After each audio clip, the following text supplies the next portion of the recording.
और फिर निवेदन करें, भगवान से प्रार्थना करा करो, भगवान औलाद देना मना नहीं, पर संस्कारवान देना। दूसरी, भगवान औलाद देना, संस्कारवान देना और स्वस्थ देना।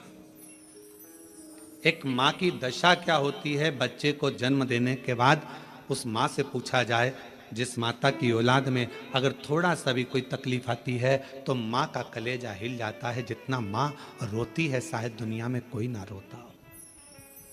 मां मां भोले बाबा, मेरे शंभू, मेरे त्रिकालदर्शी, मेरे कैलाशी अविनाशी, अगर मुझे औलाद देना तो दो बातों का स्मरण रखना। एक, उसको स्वस्थ देना, अच्छी उम्र देना, और दूसरा उसमें संस्कार।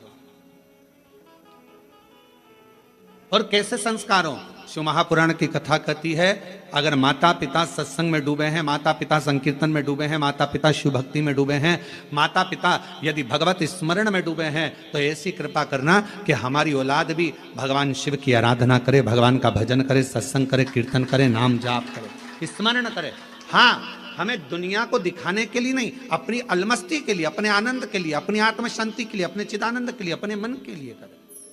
अभी आप कथा किसके लिए सुन रहे हो? तो कहा कोई माता बैठी होगी अपने बेटे के लिए कथा सुन रही होगी, कोई अपने पति के लिए सुन रही होगी, कोई अपने पत्नी के लिए सुन रहा होगा, कोई अपने रिश्तेदार के लिए सुन रहा होगा, कोई के यहाँ धन की कमी होगी, कोई वैभव की कमी होगी, कोई संपदा की कमी होगी, कोई संतान की कमी होगी, और कोई ऐसा भी होगा जिसको मन में होगा अपने कोरबा में कथा चल रही है, बस कथा हो रही है, कुछ भी हो जाए, एक दिन, एक क्षण, एक पल बस दर्शन हो जाए, कथा तो अपनी जगह पर है, पर कैसे ना कैसे परमात्मा की अविरल भक्ति प्राप्त हो जाए। और वो टीवी के माध्यम से भी अगर आपको हो रही है, हम तो कोरबा वासियों को कहेंगे ये आपके भाग्य हैं जो कथा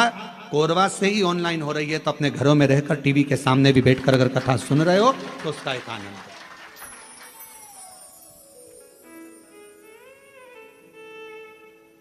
इस तत्व को अगर श्रवण करने का सौभाग्य मिल रहा है तो बाबा को धन्यवाद दीजिए।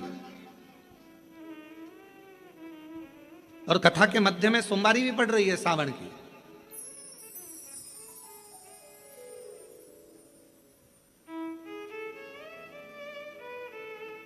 कोई ना कोई अभिलाषा,